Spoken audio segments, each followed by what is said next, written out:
അസ്സലാമു എല്ലാവർക്കും പുതിയൊരു വീഡിയോയിലേക്ക് സ്വാഗതം. ഇന്ന് ഞാൻ വന്നിരിക്കുന്നത് ഇപ്പോഴത്തെ ട്രെൻഡായിട്ടുള്ള ലെച്ചസ് കേക്കിൻ്റെ റെസിപ്പി ആയിട്ടാണ്. ഞാനിവിടെ ചോക്ലേറ്റ് ലെച്ചസ് കേക്കാണ് തയ്യാറാക്കുന്നത്. അപ്പോൾ വളരെ ടേസ്റ്റിയാണ്, അതേപോലെ വളരെ ഈസി ആയിട്ട് തന്നെ നമുക്ക് തയ്യാറാക്കി എടുക്കാനായിട്ട് പറ്റും. അപ്പോൾ നമുക്കിതെങ്ങനെ തയ്യാറാക്കി എടുക്കുന്നത് നോക്കാം.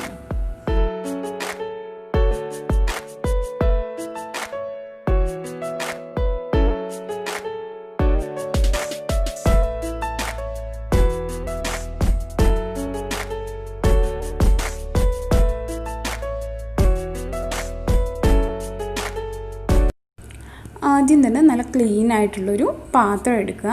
ഇനി ഇതിലേക്ക് 1/4 കപ്പ് ഓയിലാണ് ഞാൻ ചേർത്ത് കൊടുക്കുന്നത്. ഞാനിവിടെ എടുത്തിട്ടുള്ളത് സൺഫ്ലവർ ഓയിലാണ്. ഏതെങ്കിലും തരം റിഫൈൻഡ് ഓയിൽ, അതായത് പ്രത്യേകിച്ചൊരു ഫ്ലേവറോ കാര്യങ്ങളൊന്നും ഇല്ലാത്ത ഓയിൽ വേണം നമ്മൾ ഇതിലോട്ട് എടുക്കാനായിട്ട്. ഇനി വേണ്ടത് 1/2 കപ്പ് പൊടിച്ച പഞ്ചസാരയാണ്. അപ്പോൾ കുറച്ചധികം മധുരമൊക്കെ വേണമെന്നുണ്ടെങ്കിൽ ഒരു 1/4 കപ്പ് വരെയൊക്കെ ചേർത്ത് കൊടുക്കാം. ഇനി ഇത് നന്നായിട്ടൊന്ന് മിക്സ് ചെയ്തെടുക്കാം. ഞാനിതിവിടെ നന്നായിട്ട് മിക്സ് ചെയ്തെടുത്തിട്ടുണ്ട്. ഇനി ഇതിലോട്ട് ചേർത്ത് കൊടുക്കേണ്ടത് പാലാണ്. ഞാനിവിടെ 1/2 കപ്പ് പാലാണ് എടുത്തിട്ടുള്ളത്. പക്ഷേ ഞാൻ മുഴുവനായിട്ട് ഇതിലോട്ട് ചേർത്ത് കൊടുത്തിട്ടില്ല. ഏകദേശം ഒരു ടേബിൾ സ്പൂണിനടുത്ത് പാല് ഞാനിവിടെ മാറ്റി വെച്ചിട്ടുണ്ട്. കാരണം നമ്മളെ ഈ ഒരു ബാറ്ററിൻ്റെ കൺസിസ്റ്റൻസിക്ക് അനുസരിച്ചാണ് നമ്മൾ ഇതിലോട്ട് പാലൊക്കെ ചേർത്ത് കൊടുക്കേണ്ടത്. ചിലപ്പോൾ നമുക്ക് ഈ ഒരു മൈദയുടെ മിക്സൊക്കെ ഇതിലോട്ട് മിക്സ് ചെയ്ത് എടുക്കുന്ന സമയത്ത് ചിലപ്പോൾ നമ്മുടെ ബാറ്റർ ഒരുപാടങ്ങ് ലൂസായിപ്പോവും. 1/2 കപ്പൊക്കെ മുഴുവനായിട്ട് ആദ്യം തന്നെ ഒഴിച്ചു കൊടുക്കുകയാണെങ്കിൽ. അപ്പോൾ നമ്മുടെ ബാറ്ററിൻ്റെ കൺസിസ്റ്റൻസി അനുസരിച്ച് അവസാനം വേണമെങ്കിൽ 1-2 ടേബിൾ സ്പൂൺ കൂടെ പാലൊക്കെ നമുക്ക് എക്സ്ട്രാ ചേർത്ത് കൊടുക്കാം. ആദ്യം തന്നെ മുഴുവനായിട്ട് ഒഴിച്ചു കൊടുക്കരുത്. ഇനി ഇതിലോട്ടൊരു 1/2 ടീസ്പൂൺ വാനില എസൻസ് കൂടെ ചേർത്ത് കൊടുത്തിട്ടുണ്ട്. ഇനി ഇത് നന്നായിട്ടൊന്ന് മിക്സ് ചെയ്തെടുക്കാം. ഞാനിതിവിടെ നന്നായിട്ട് മിക്സ് ചെയ്തെടുത്തിട്ടുണ്ട്. ഇനി നമുക്ക് ഒരു സ്റ്റെയിനർ വെച്ചിട്ട് ഇതിലോട്ടുള്ള മൈദയും അതേപോലെ കൊക്കോ പൗഡറൊക്കെ ഒന്ന് അരിച്ചെടുക്കാം. കട്ട കെട്ടി പോകാതിരിക്കാൻ വേണ്ടിയിട്ടാണ് അരിച്ചെടുക്കുന്നത്. അപ്പോൾ ഞാനിവിടെ 1 കപ്പ് മൈദയാണ് എടുത്തിട്ടുള്ളത്. 1 കപ്പ് എന്ന് പറയുന്നത് 250 ml കപ്പാണ്.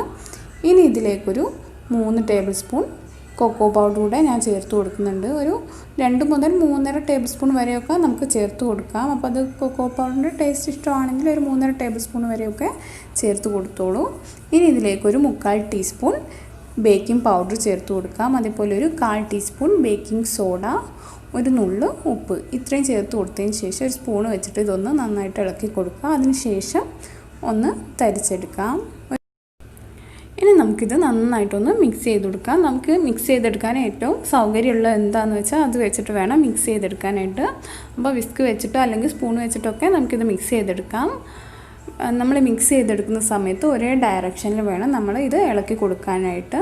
അതേപോലെ ഓവർ സ്പീഡിൽ ഇത് മിക്സ് ചെയ്ത് കൊടുക്കാനും പാടില്ല. അങ്ങനെയൊക്കെ ചെയ്യുമ്പോൾ ഈ ഒരു കേക്കിൻ്റെ ഉള്ളിൽ ഈ ഒരു കേക്ക് ബേക്കായിട്ട് വരുമ്പോൾ വലിയ വലിയ ഹോൾസൊക്കെ വരും. അതില്ലാതിരിക്കാൻ വേണ്ടിയിട്ടാണ് മെല്ലെ ഇളക്കി കൊടുക്കണമെന്ന് പറയുന്നത്.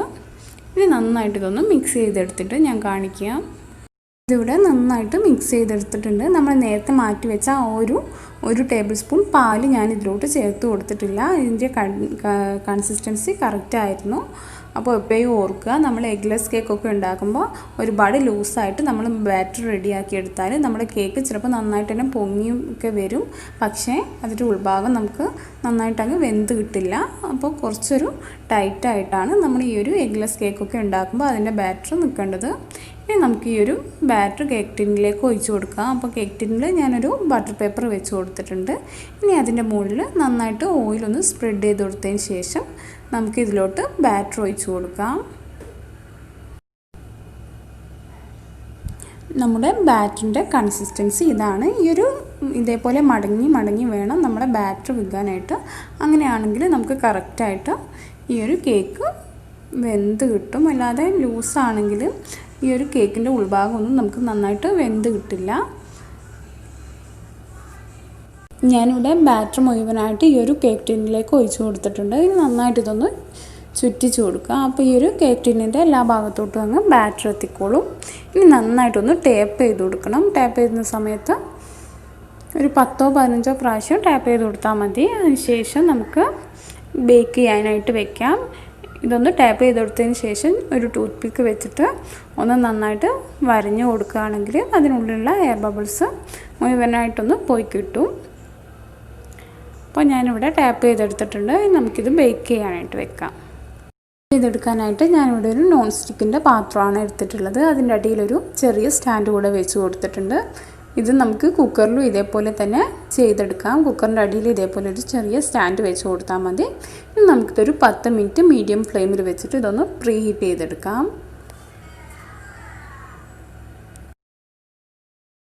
പാത്രം നന്നായിട്ട് പ്രീ ഹീറ്റായിട്ട് വന്നിട്ടുണ്ട്. നമുക്കിതിലോട്ട് ബാറ്റർ ഇറക്കി വെച്ച് കൊടുക്കാം.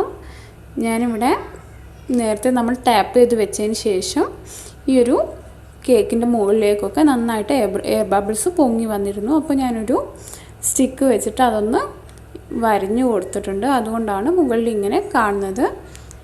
ഇനി നമുക്കിത് അടച്ച് വെച്ചൊന്ന് ബേക്ക് ചെയ്യാനായിട്ട് വെക്കാം.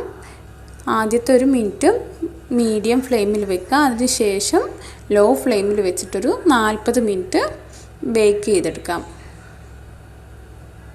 അതേപോലെ ഈ ഒരു പാത്രത്തിന് ഏതെങ്കിലും ഹോൾസ് ഉണ്ടെങ്കിൽ അതൊരു പേപ്പർ വെച്ചിട്ടോ അല്ലെങ്കിൽ അലുമിനിയം ഫോയിൽ വെച്ചിട്ടോ ഒന്ന് അടച്ച് വെച്ച് കൊടുക്കാം.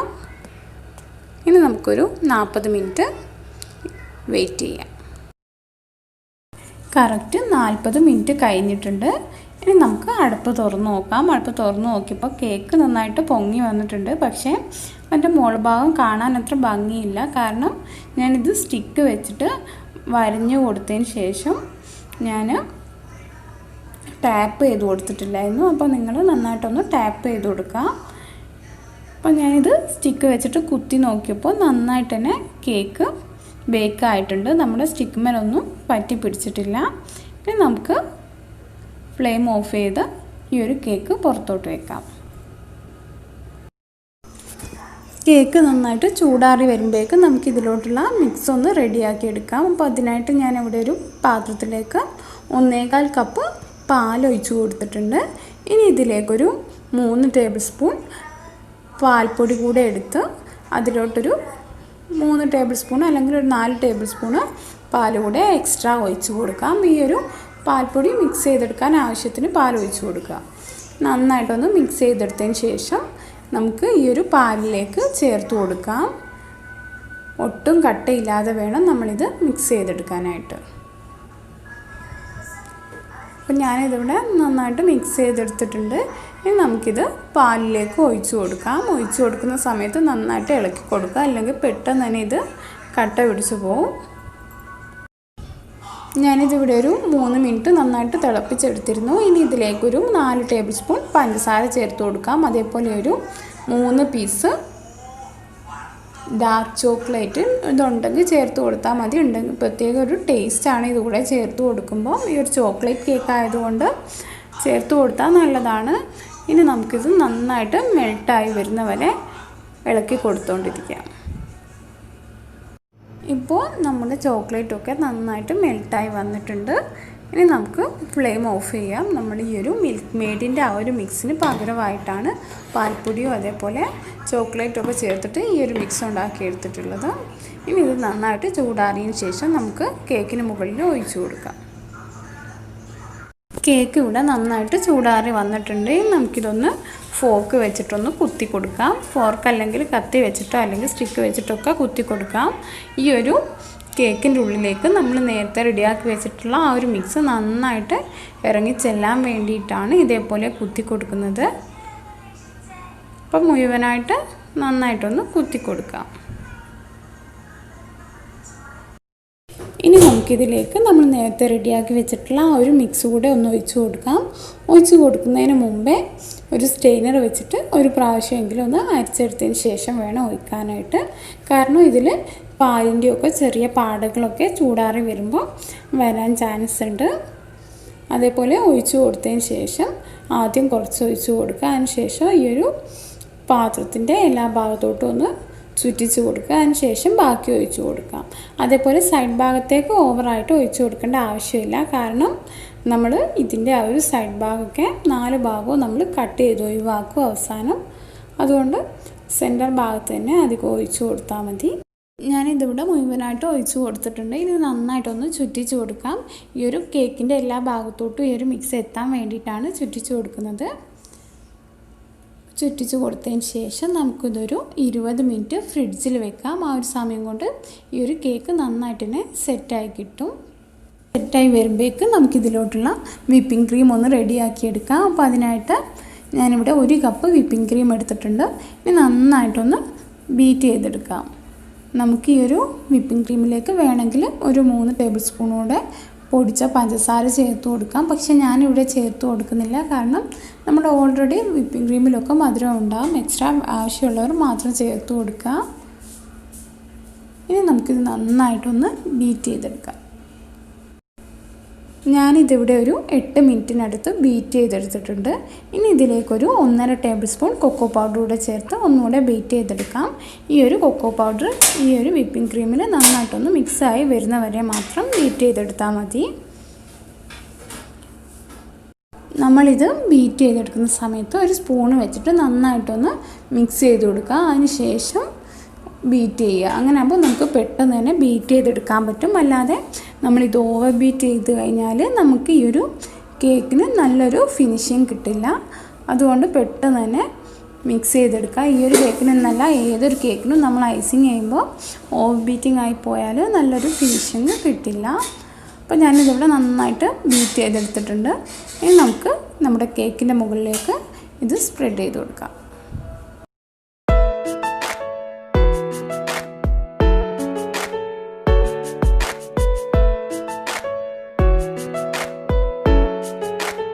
കേക്കിൻ്റെ മുകളിൽ ഞാൻ നന്നായിട്ട് വിപ്പിംഗ് ക്രീമൊക്കെ സ്പ്രെഡ് ചെയ്ത് കൊടുത്തിട്ടുണ്ട്. ഇനി ഇത് 1 മണിക്കൂറെങ്കിലും മിനിമം ഫ്രിഡ്ജിൽ വെക്കണം. ഒരു 2-3 മണിക്കൂർ വെക്കുകയാണെങ്കിൽ നല്ലത്. അപ്പോൾ ഇനി നമുക്കൊരു മണിക്കൂർ ഇതൊന്ന് ഫ്രിഡ്ജിൽ വെച്ചതിന് ശേഷം കട്ട് ചെയ്യാം. 1 മണിക്കൂർ കഴിഞ്ഞപ്പോൾ നമ്മുടെ കേക്ക് ഇവിടെ റെഡി ആയിട്ടുണ്ട്. ഇനി നമുക്ക് ഈ ഒരു കേക്കിൻ്റെ 4 സൈഡും ഒന്ന് കട്ട് ചെയ്തെടുക്കാം. അപ്പോൾ നമ്മുടെ ചോക്ലേറ്റ് ലെച്ചസ് കേക്ക് ഇവിടെ റെഡി ആയിട്ടുണ്ട്. അപ്പോൾ ഞാനിത് കട്ട് ചെയ്തൊക്കെ കാണിച്ചു തരാം. അപ്പോൾ വളരെ ടേസ്റ്റി ആയിട്ടുള്ളൊരു കേക്കാണ്. അപ്പോൾ എല്ലാവരും ട്രൈ ചെയ്ത് നോക്കുക. കൂടാതെ ഈ ഒരു വീഡിയോ ഇഷ്ടമായിട്ടുണ്ടെങ്കിൽ തീർച്ചയായിട്ടും ലൈക്ക് ചെയ്യുക. അതേപോലെ ചാനൽ ഇതുവരെ സബ്സ്ക്രൈബ് ചെയ്തിട്ടില്ലെങ്കിൽ താഴെ കാണുന്ന റെഡ് സബ്സ്ക്രൈബ് ബട്ടൺ ഒന്ന് പ്രസ് ചെയ്ത് ചാനൽ സബ്സ്ക്രൈബ് ചെയ്യുക. വീണ്ടും മറ്റൊരു റെസിപ്പി ആയിട്ട് നമുക്ക് കാണാം. Thank you.